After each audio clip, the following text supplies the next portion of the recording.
భూముల పండగ, పిల్లల పండగ, మనుషుల పండగ, సమాజం పండగ, లోకం పండగ. ప్రతి మనిషికి కూడా సంతోషంగా ఎలా ఉండాలి అనే దానికి నిదర్శనం జీసస్కి. మొదట ఉండాల్సినటువంటి మనిషిలో శాంతి,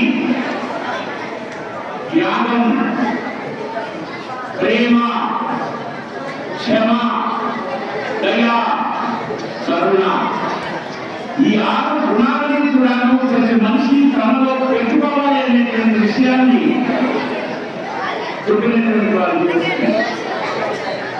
నక్షత్రాల వెలుగు నుంచి ఎర్రగా మెచ్చుకున్నటువంటి ఒక నక్షత్రం యొక్క కాంతి మరి ఆ గర్భాన్ని తాకింది. అక్కడే క్రీస్తు జననం జరిగింది. నీలి గగనంలో ఉత్సవ దూసరా, అరుణారుణ కాంతి ద్వారా వంపైన వెలుసరా, యథా యథాను ధర్మస్య గ్రామీణ భవతి భారత అభ్యుత్థానం అధర్మస్య సవాత్మానం పూజామ్యహం. ఎక్కడెక్కడైతే సమాజంలో ప్రజలకి హాని జరుగుతుందో అప్పుడు నేను అవగాహన ఇస్తానన్నాడు. ఆనాటి ఆ సమాజంలో అక్కడ ఆయన జననం అవసరమైంది. భగవత్ ప్రేరితం వలన ఆయన జననం జరిగింది. సమాజానికి శాంతి ప్రసాదించాడు, శాంతి గుణాన్ని అలవరుచుకోమని చెప్పాడు. సమాజానికి త్యాగాన్ని ప్రసాదించాడు, త్యాగ గుణాన్ని తమ దగ్గర ఉన్నటువంటి దాన్ని దానం చేయడం దాంతో వచ్చి మనందరికీ జాగ్రత్త. ఇది చిన్న పిల్లల నుంచి కూడా ఆటల్లో ఈ గుణాన్ని ఉత్పన్నం చేయడమే, ప్రేరేపించడమే ఈ పండుగ ముఖ్య లక్ష్యం. ప్రేమ, శాంతి ఉంటేనే, త్యాగం ఉంటేనే ప్రేమ కలుగుతుంది. ప్రేమ అంటే మన సినిమాల్లో సీరియల్లో చూసే ప్రేమ కాదు. ప్రేమ అనేటువంటి విశాలమైన అర్థము, వృత్తులను కలిగినటువంటి శబ్దం.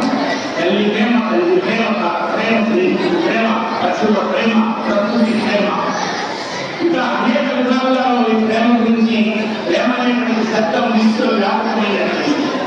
ఎప్పుడైతే నీలో ప్రేమ అనేది కలుగుతుందో క్షమ చేయగలుగుతావు. ఎవరైనా తప్పు చేస్తే వాడిని క్షమించే గుణం నీలో ఉండాలి. ఎప్పుడైతే నీలో శ్రమ వస్తుందో అక్కడ నీకు దాన గుణం కూడా నీకు కలుగుతుంది. ఎప్పుడైతే దాన గుణం నీలో కలుగుతుందో నీలో కరుణ వస్తుంది.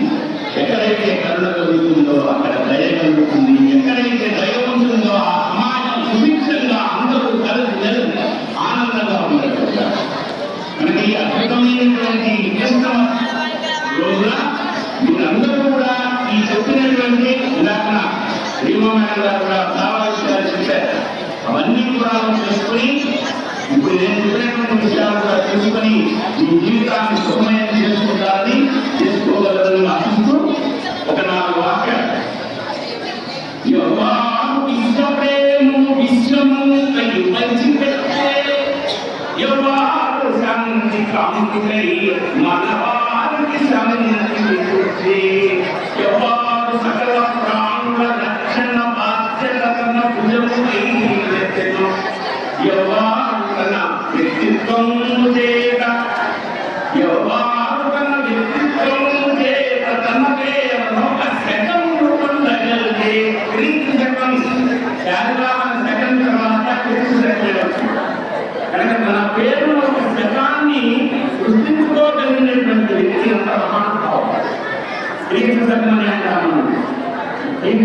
ఇప్పుడు మనం ఇప్పుడు క్రీస్తు శకంలోనే ఉన్నాం అన్నమాట. అట్టి శకం